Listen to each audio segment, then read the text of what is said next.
The banishment. The message arrived through the quantum relay on a quiet Tuesday morning. The technicians at the Unified Earth Communications Hub in Geneva watched as the data packets assembled into a simple, formal declaration. There was no preamble, no justification, just a cold statement of fact. As of solar date 2187-341, the species known as humanity is hereby removed from the Galactic Consortium. All treaties, trade agreements, and diplomatic relations are terminated. Human vessels will be denied entry to all consortium territories and space lanes. No further communication will be entertained. Admiral Hayato Ishikawa stood silently as the message was read aloud to the gathered representatives of Earth's unified government. The room, normally filled with the buzz of conversation and debate, fell utterly silent. No one moved. No one spoke. The declaration hung in the air like a death sentence. "This must be some kind of mistake," Secretary General Aisha Okafor finally said, her voice barely above a whisper. "We've complied with every regulation. We've been peaceful partners." Admiral Ishikawa's face remained impassive, but his hands trembled slightly. "Ma'am, I already dispatched requests for clarification through all official channels. They're being returned as undeliverable." Humanity had been a part of the Galactic Consortium for just 37 years. First contact had occurred in 2150 when a Palaxian scout ship detected Earth's quantum experiments and initiated diplomatic relations. The galaxy, it turned out, was teeming with intelligent life. Hundreds of species organized under the banner of the Consortium, a political entity spanning over 3,000 years of cooperation and advancement. Humans had been welcomed cautiously at first. Earth was still recovering from the resource wars of the early 22nd century, its population reduced and its ecosystems damaged. But the species had proven resilient, rebuilding their civilization and pushing outward with an enthusiasm that both impressed and unnerved the more established members of the consortium. In the decades that followed, humanity established colonies on Mars, Europa, and Titan. With consortium technology, they ventured further, establishing outposts in nearby star systems. Human adaptability and innovation earned them respect, if not always trust. They were newcomers, after all, in a political structure where some species had been members for millennia. And now, without warning or explanation, humanity had been cast out. The impact was immediate and devastating. 15 human colony ships were stranded in deep space, cut off from the navigational beacons and hyperlane access points that made interstellar travel possible. 17 established colonies beyond Sol found themselves isolated, their supply chains severed. Trade ships carrying essential materials for Earth's rebuilding programs were turned away from consortium ports. On Earth itself, the economy plummeted as consortium technology licenses were revoked. Medical nanites, atmospheric processors, gravity modulators, all suddenly inoperable as their activation codes were remotely disabled. "They're trying to kill us," General Zhen argued during an emergency meeting of the crisis response team. "This isn't just exile, it's a death sentence." Dr. Elena Vasquez, Earth's foremost synapsychologist, shook her head. "If they wanted us dead, they could have done it more efficiently. They have weapons we can't even comprehend. This is something else." "What then?" Admiral Ishikawa asked, his normally composed demeanor cracking under the strain of the past week. "What possible reason could they have for this?" Dr. Vasquez looked at the holographic projection of known consortium species floating above the table. "I don't know. But whatever it is, they're afraid." 6 months passed. Earth's colonies beyond Sol established rationing protocols. Some would survive for years, others for decades, but all faced eventual collapse without support. On Earth, scientists worked feverishly to reverse engineer consortium technology before the systems failed completely. Lisbeth Chen, a communications specialist at the abandoned consortium embassy in New Jakarta, made the breakthrough that would change everything. She had been analyzing the final transmissions from the embassy before it was evacuated, looking for any clue that might explain the sudden exile. It's encrypted in a format we've never seen before, she explained to the crisis response team. Dark circles under her eyes from weeks without proper sleep. But I found a pattern in the data fluctuations. It's not a message, it's a recording. The holographic display flickered to life, showing a meeting room similar to the one they now sat in. 5 consortium representatives, a Palaxian, 2 Vrex, a Mithridian, and a Solarian, were engaged in heated debate. The humans are advancing too quickly, the Palaxian was saying, its translator converting the high-pitched whistles into standard English. Their adaptation rate is unprecedented. The models predict they will achieve Class 9 technology within 2 centuries. That is not a violation of any statute. The Solarian countered, its glowing form pulsing with each word. Many species have achieved rapid advancement. None that started where the humans did, one of the Vrex argued, its multiple limbs gesticulating wildly. They were destroying their own planet when we found them. Now they're already establishing independent colonies and improving on our basic designs. The ascendancy is concerned, the Mithridian said quietly, its voice causing the others to fall silent immediately. They believe the humans represent a potential threat to the equilibrium. The recording ended abruptly, leaving the room in stunned silence. The ascendancy, Admiral Ishikawa finally said, "We've never heard of them before." "No, we haven't," Dr. Vasquez agreed, her mind racing. "But we've always suspected there was a higher authority within the consortium. The way certain species defer to others, the technologies that seem to appear suddenly across all member worlds simultaneously. There's a hierarchy we weren't privy to. And they decided we're a threat," General Jen said bitterly.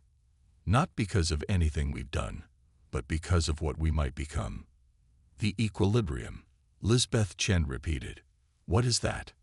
Dr. Vasquez looked troubled. "I'm not sure, but I think we need to find out." The next year was one of desperate innovation. With their connection to the galactic community severed, humanity turned inward. The unified government formalized into the Earth Coalition, pooling resources and expertise from every corner of the planet. Reverse engineering efforts intensified, focusing on 3 critical technologies: propulsion, communication, and defense.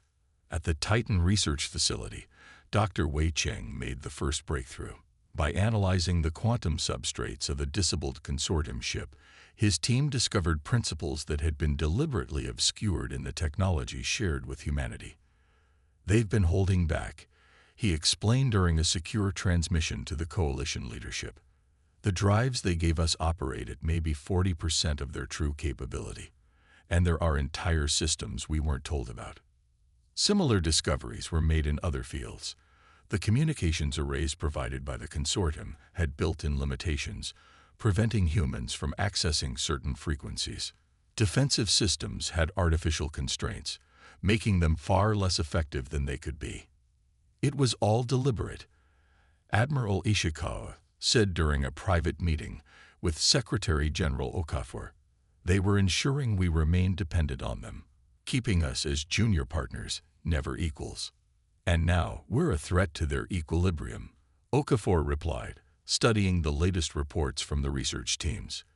"Whatever that means."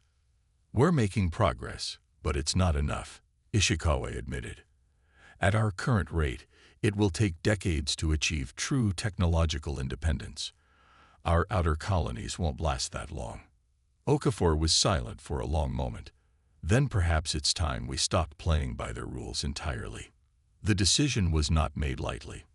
For generations, humanity had been taught to respect the knowledge and wisdom of the consortium. But the exile had changed everything. If survival required breaking the taboos of their former mentors, so be it. Operation Prometheus began in secret labs beneath the Mare Imbrium on Luna. Scientists who had previously worked within the careful boundaries established by the consortium were now encouraged to push beyond them. Artificial intelligence, genetic enhancement, dimensional physics, fields that had been subtly discouraged by their alien advisors, were now prioritized. The first breakthrough came from Dr. Amara Osai, a dimensional physicist who had always questioned the consortium's insistence that certain aspects of spacetime were inherently unstable and best left unexplored. "They lied to us," she announced to the Coalition Science Council, her voice trembling with a mixture of excitement and anger. "The dimensional fold isn't unstable at all. It's the most stable region of spacetime we've ever encountered, and I've found a way to access it." The technology she unveiled would change the course of human history. By creating a controlled fold in dimensional space, ships could travel vast distances instantaneously, without using the consortium's hyperlanes or navigational beacons. For the first time since the exile, there was hope for reconnecting with the stranded colonies. But Dr. Osei's discovery revealed something else, something that finally explained the consortium's fear. "Look at this," she said, displaying a multidimensional model of the fold. "This energy signature, here. It's identical to human brainwave patterns during certain states of consciousness. Our minds naturally resonate with the fold. That's why the calculations came so easily to me." Dr. Vasquez studied the model, her expertise in xenopsychology giving her a unique perspective. "Other species can't perceive these dimensions the way we can they?" "No," Dr. Osei confirmed. "At least not based on what we know of consortium neurology. They need technology to interact with the fold. We can do it naturally with training." The implications were staggering. Humanity possessed an inherent connection to aspects of reality that other species could only access artificially. This wasn't just an advantage. It was a fundamental difference that the consortium's leaders had recognized and feared. "The equilibrium," Admiral Ishikawa said quietly. "It's not just political or technological. It's about controlling who has access to what aspects of reality. And we're the wild card they couldn't control," Secretary General Okafor finished. As the Earth Coalition's understanding of the dimensional fold grew, so did their ability to gather intelligence. Special ships equipped with fold drives began covert missions to observe consortium activities. What they discovered was disturbing. The exile of humanity had not been a unanimous decision. Several species had argued against it, seeing the potential for beneficial partnerships. But the ascendancy, now identified as a collective of the 5 oldest species in the consortium, had overruled them. Even more concerning, the ascendancy was preparing for the possibility that humans might one day return. Military assets were being repositioned around former human territories. Research was being conducted on neurological dampening fields, specifically designed to affect human brain patterns. "They're not just afraid of what we might become," Admiral Ishikawa reported to the Coalition Council. "They're actively preparing to ensure we never get the chance." The evidence was clear. Humanity had been exiled not for any crime or violation, but because they represented a fundamental challenge to the power structure that had dominated the galaxy for millennia. Secretary General Okafor stood before the council, her face resolute. "For 3 years, we focused on survival. We've reconnected with our colonies. We've advanced our technology beyond what the consortium thought possible.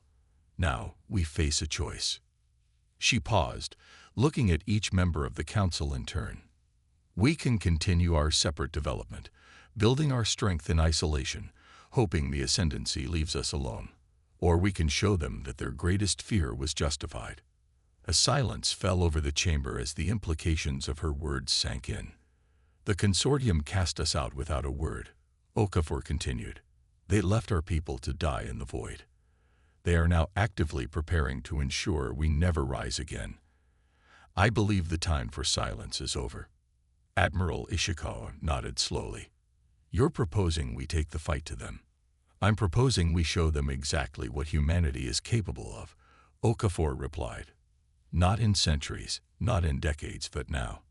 The vote was unanimous.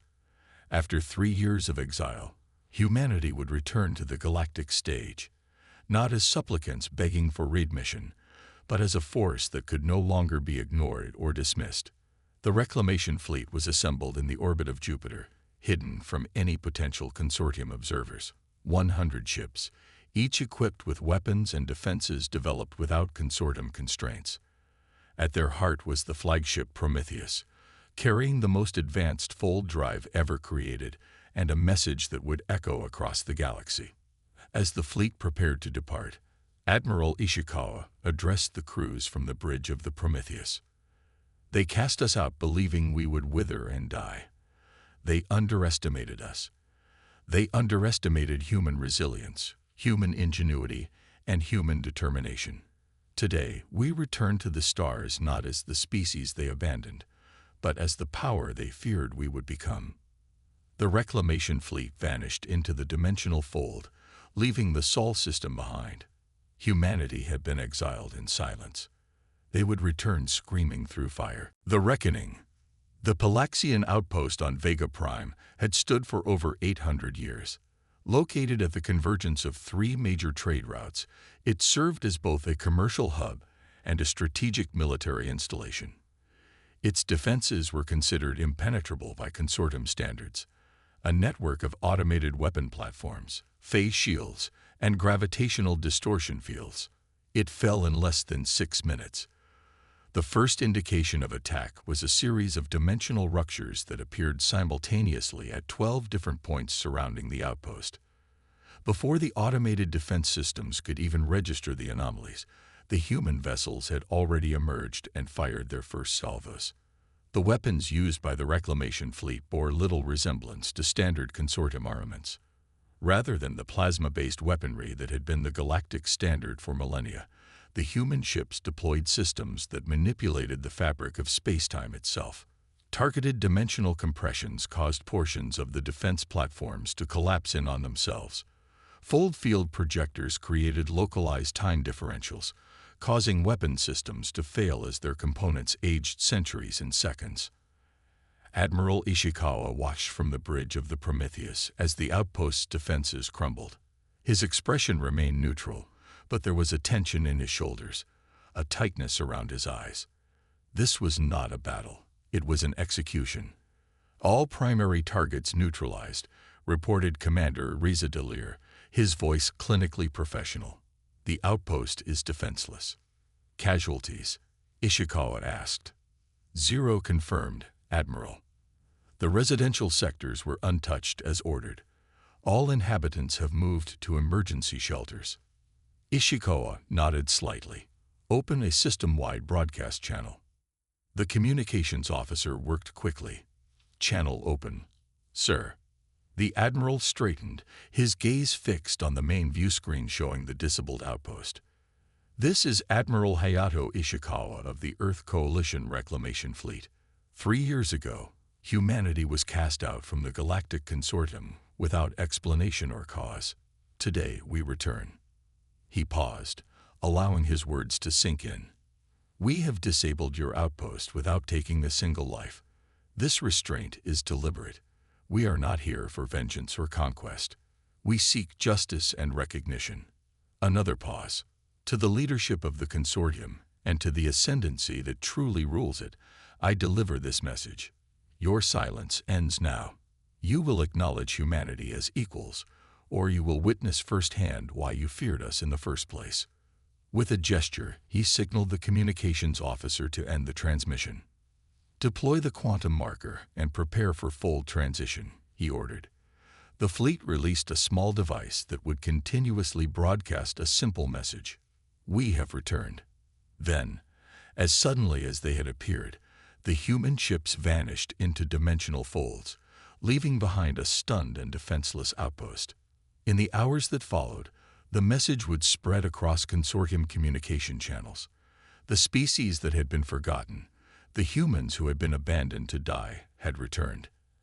And they had brought fire with them.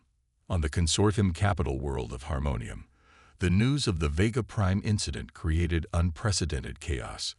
The Central Council, normally a model of measured debate and careful diplomacy, dissolved into shouting matches and open accusations. "How is this possible?"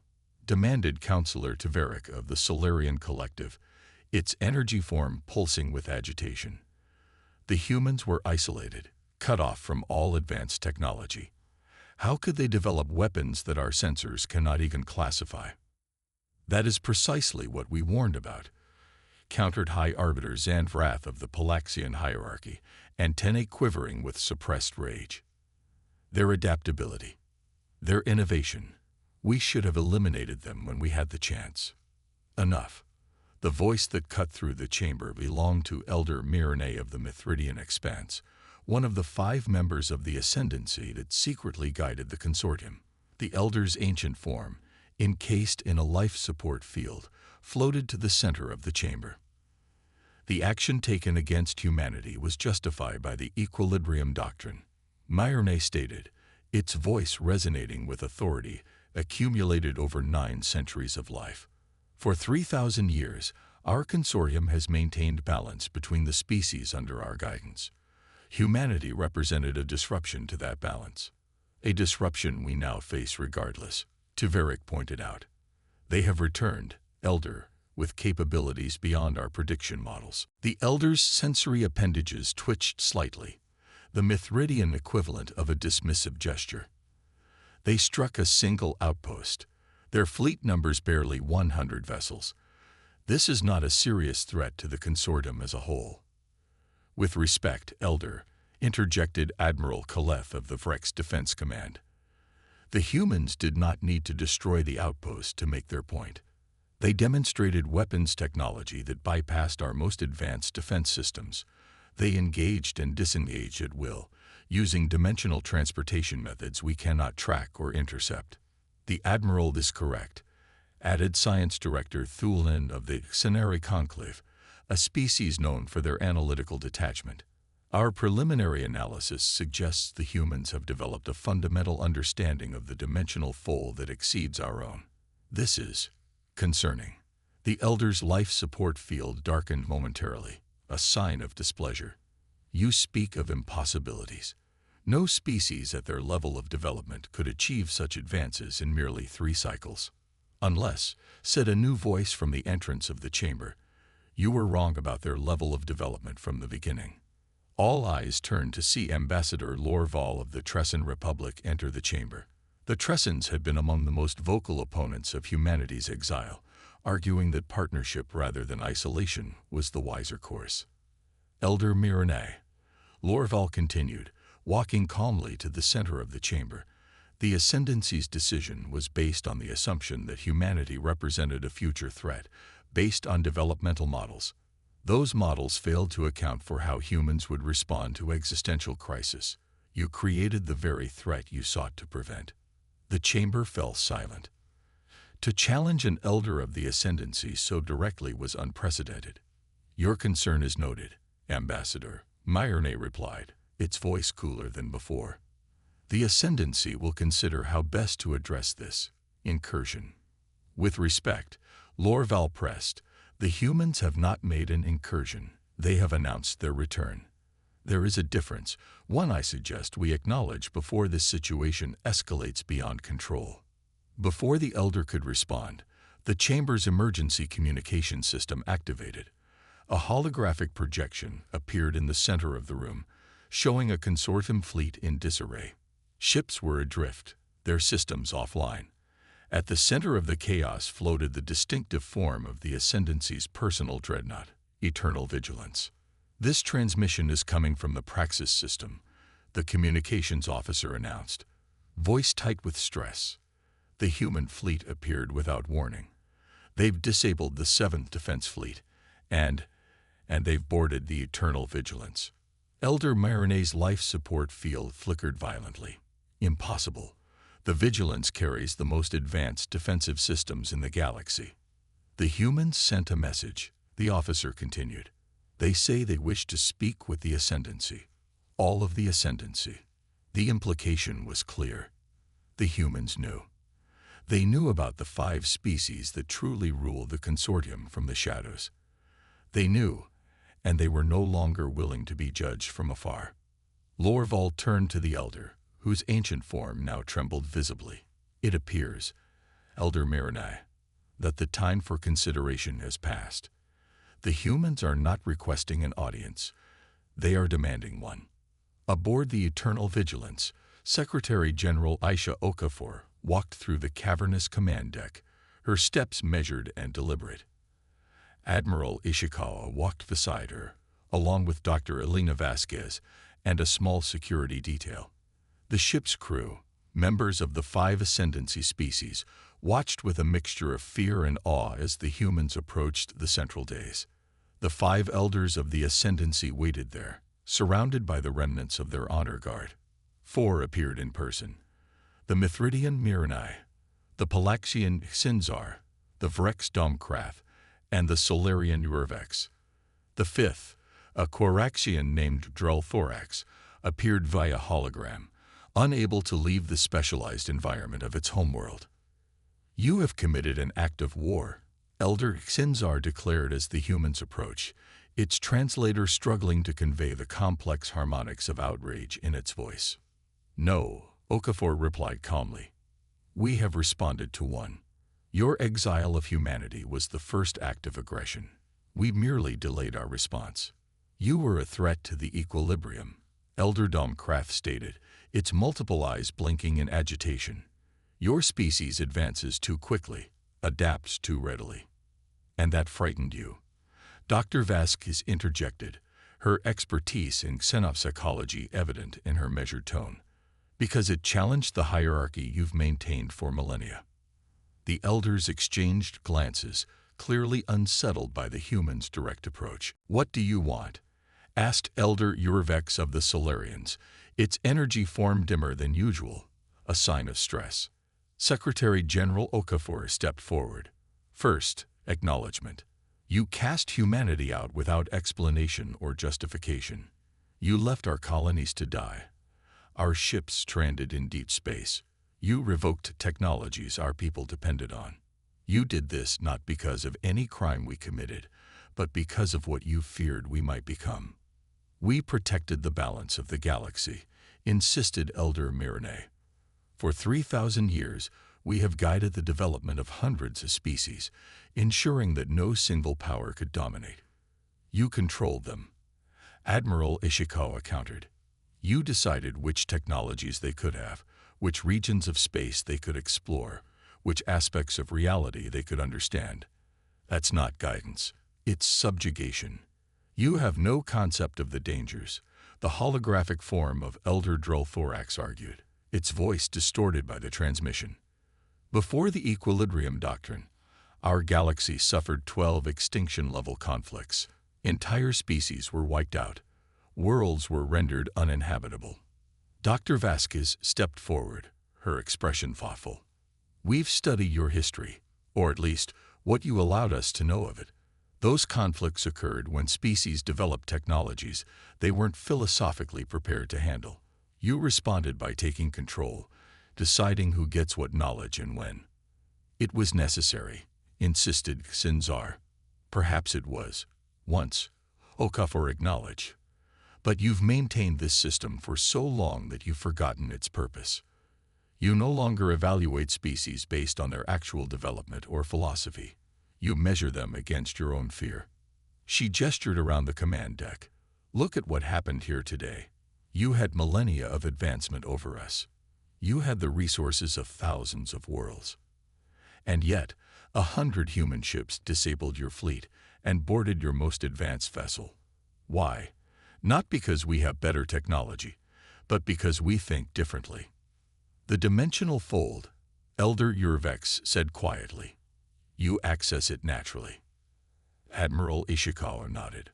"Our minds resonate with certain dimensional frequencies that your species cannot perceive without technological assistance.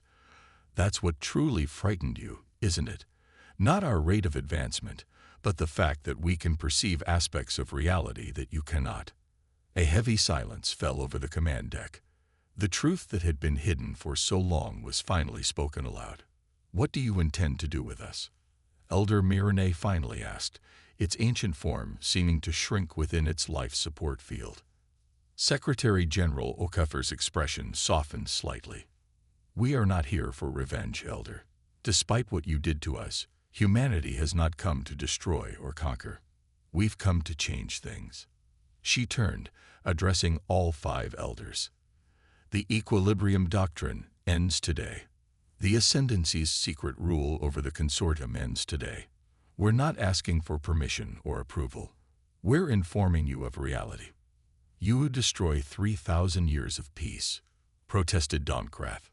No, Okafor replied firmly. We intend to build something better. A true partnership of species, where advancement is not controlled by fear, but guided by shared wisdom. Dr. Vasquez stepped forward again. We've prepared a proposal for a new structure, one where the ascendancy species still have a voice.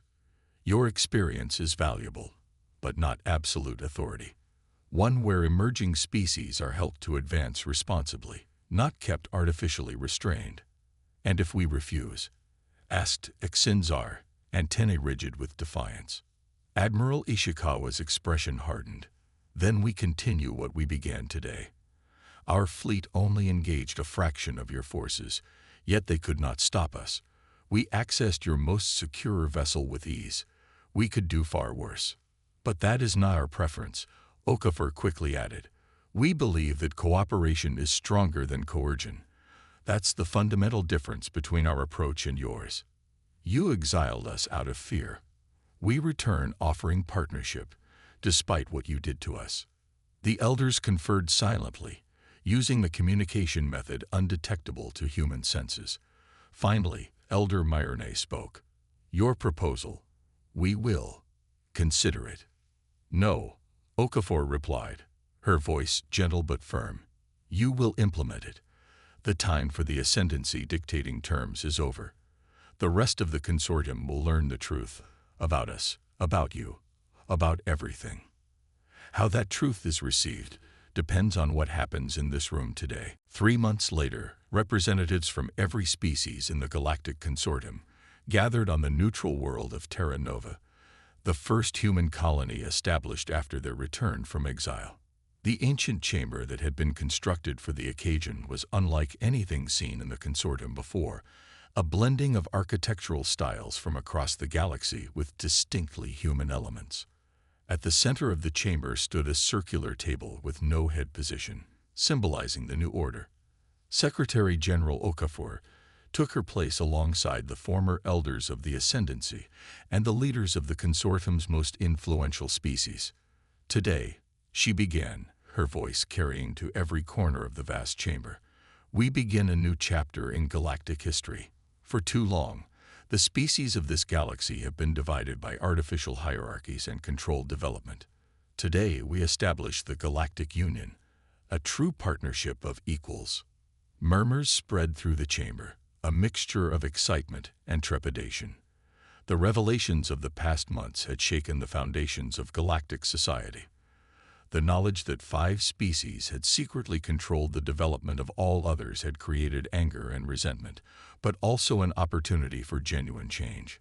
Humanity was exiled because we represented a threat to the old order. Okafor continued. Our natural ability to perceive the dimensional fold, our rapid adaptation, our unconventional thinking. These were seen as dangers to be contained. Instead, they have become the catalyst for transformation. She gestured to the former elders. The wisdom and experience of the Ascendancy species will not be lost. Their counsel remains valuable. But no longer will any species hold absolute authority over others.